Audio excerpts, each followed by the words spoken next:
right, so today we are diving into tips and strategies to stay motivated on your debt-free journey. Listen, staying pumped while paying off debt isn't always easy, but it's the fuel that keeps the engines running.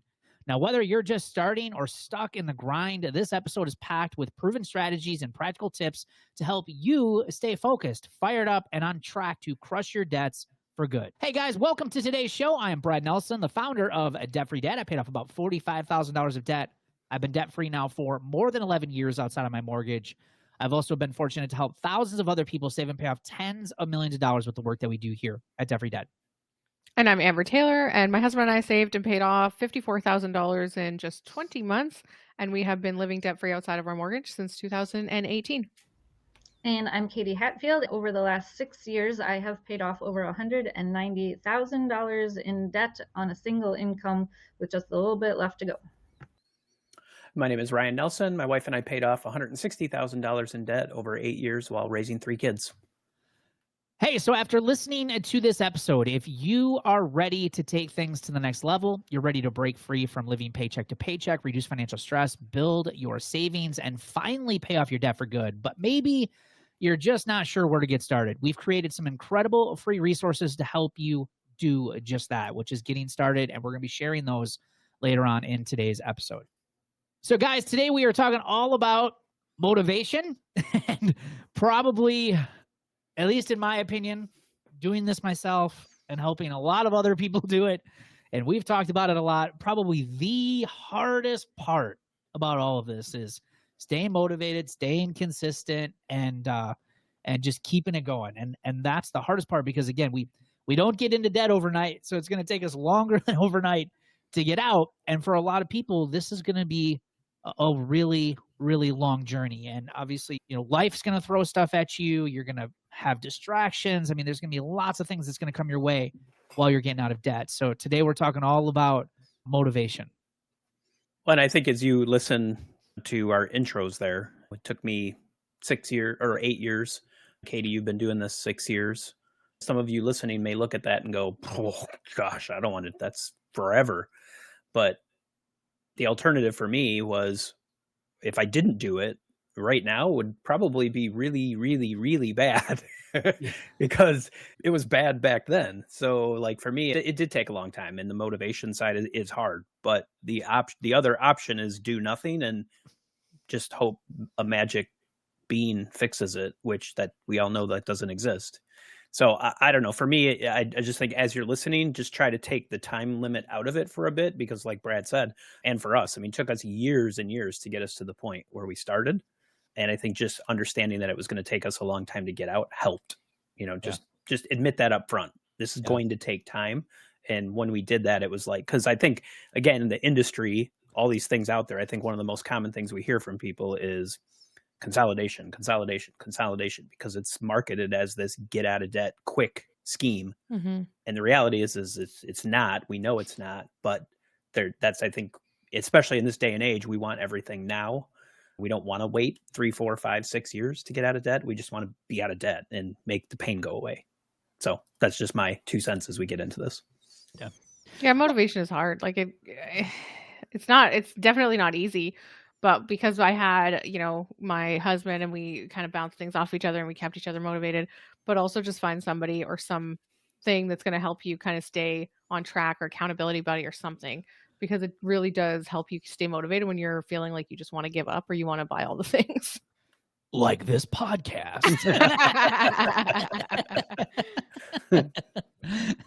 Well, I think that's the first point on our notes here for this episode, is just kind of like what Ryan said, is face the reality of how this is going to go. And I think the first thing you got to understand is it's going to be hard and you're going to lose motivation. And I think the reason I want to say that is because we tend to try to do everything perfect, or we have this perfectionist part of us. Not everyone, but a lot of us do, right? Where if we screw up just a little bit, we're just not good enough to do this. And the reality is like, you're going to screw up. You're going to mess up. You're going to overspend. You might even still use debt. You might still swipe credit cards. I did, getting out of debt when I first started, because I was trying to, overcome bad habits and things like that. So just understand that it's going to be hard. And there are going to be days where you're not going to feel like doing your budget. There are going to be days where you're not going to feel like saving money. Or there's going to be days where you rather go out to the restaurants and get the coffee and just spend frivolously. It's normal. Those are all normal things. So I think you have to understand that you're human, right? And this is going to be hard. So I think that's the first thing. Yeah, I would say the concepts are very simple, but the work is hard, and you have to be willing to work. But like you can't just say, oh yeah, I'm totally going to do this. You have to be at a point where it's kind of like I was at when I started, was just, okay, something has to change. This is ridiculous.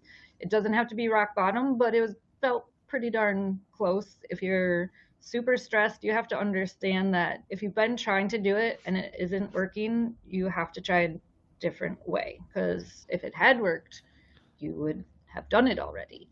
So the motivation just has to be like, okay, I just have to trust the process and take those little bit of steps. And yes, you can't do it perfect, because none of this is perfect.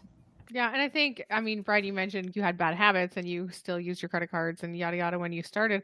But knowing that when we probably all started, we had bad habits, right? But finding ways to create good habits that align with what you're trying to go for is going to make a huge difference. And it doesn't mean like you got to change everything all at once. Find one thing that you want to adjust. Maybe it's coffee every morning. Find a way to start making that a habit, to making it at home. And then when you've really gotten good at that, now add on another one.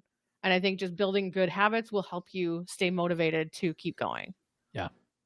Well, and we just recently released a whole entire episode on goal setting, and I think that's another thing too to keep you motivated is having good goals of where you want your financial life to look like. Is it paying off your credit cards? Is it paying down your student loans? Is it having, again, a certain amount of money in the bank? Is it a feelings thing? Like, I want to feel better. Like, have clear goals about where you're going, because that, again, looking at those every day, reviewing them every day, because that's what you really want your life to look like, can keep you motivated as well. The other thing which we're really big on, as you guys know if you've been listening to the podcast, is focusing on every win. This is another one. And I admit, like, even today, I'm still not very good at this. I'm not, like, focusing on how far I've come or gone, or I'm always looking at the next goal to achieve. And I tend to fail at looking at what I've already achieved.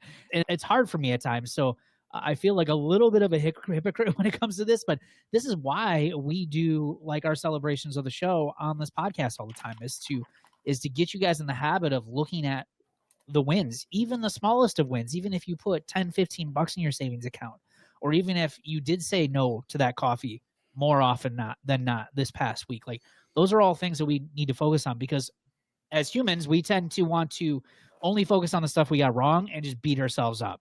And that's not very fun, right? So you do need to take some time and just focus on the wins. And also, looking at those wins, guess what? It creates more motivation, because you're like, this is working. The stuff I'm doing is working. We have more money in the bank. Like, we're paying cash for things. I don't feel as worried anymore. I just want to keep doing this and keep doing this and keep doing this. And that is really going to help you stay motivated on the journey.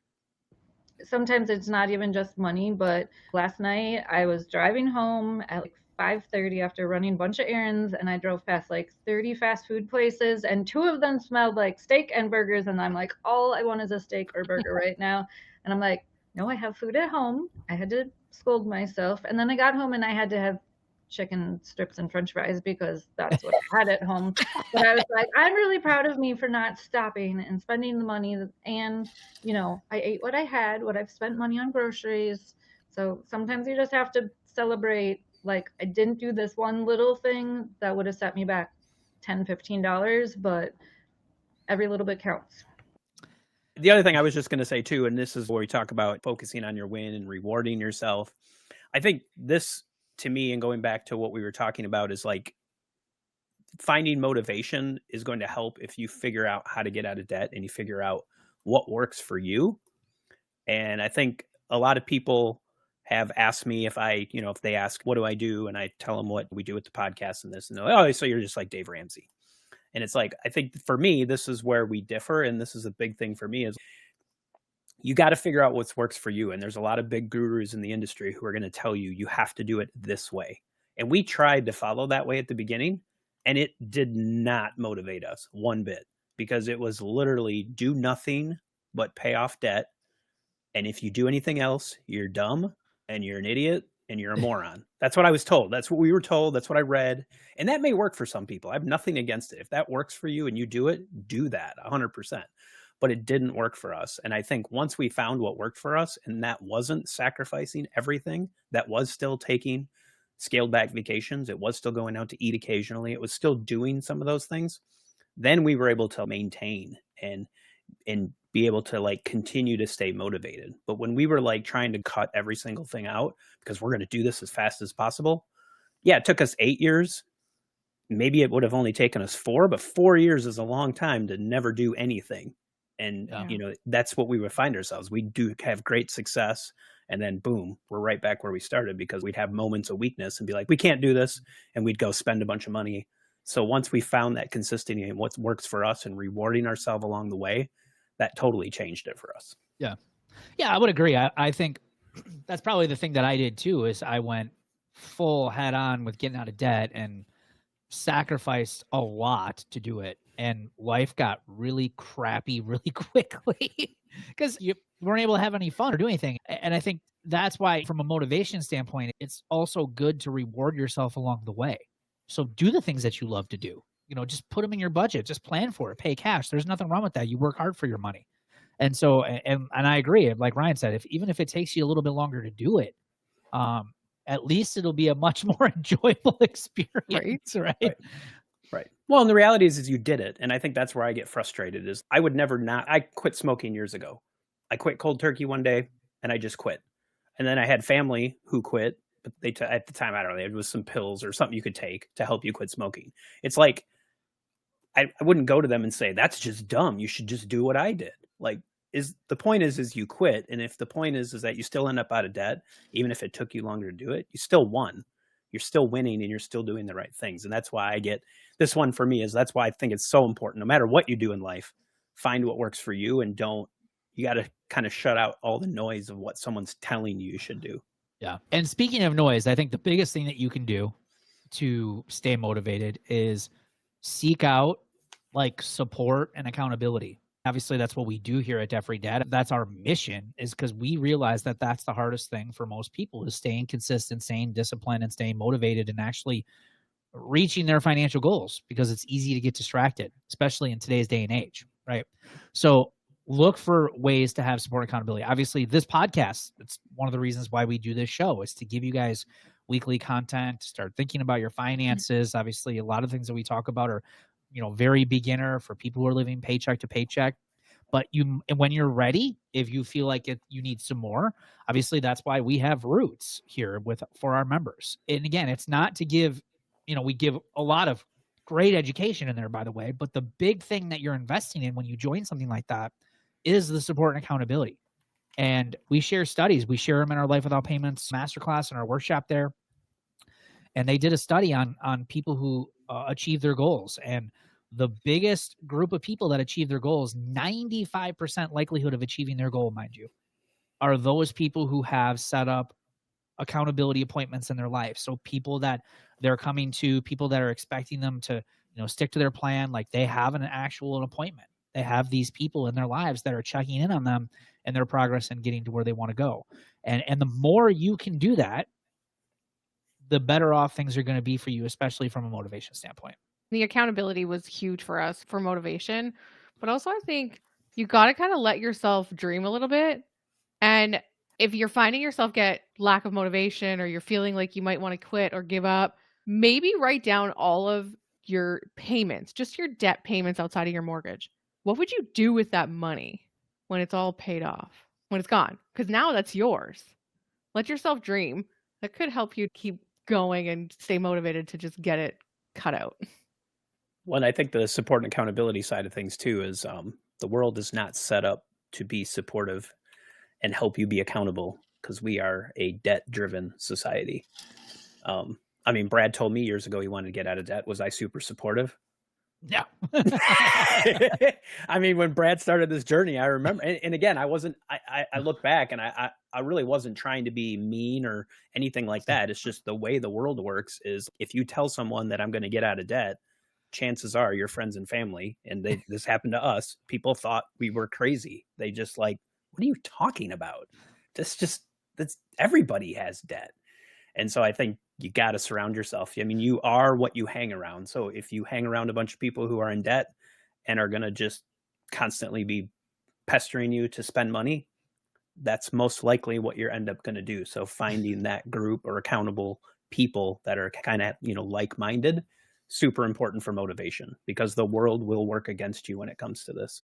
All right, guys, if you are ready to break free from living paycheck to paycheck, you want to reduce financial stress, build savings, and finally pay off debt for good, but you're not sure where to start, don't worry. We've got you covered. The Simplify My Money is sent each Sunday to your email. Now, it is your step-by-step roadmap to better financial control. You're also going to be learning easy-to-follow strategies to manage your money effectively, stress-free money decisions that will help you simplify your financial life with proven tips that actually work, and gain the tools and the confidence to tackle your financial goals head on. Sign up for Simplify My Money by clicking the link at the top of the show notes. Hey, we get that getting out of debt isn't easy, but with our help and with your consistency and discipline, we promise you guys this will be some of the best work that you guys do in your entire life. Thanks for joining us on today's show, and we will see you guys on the next episode.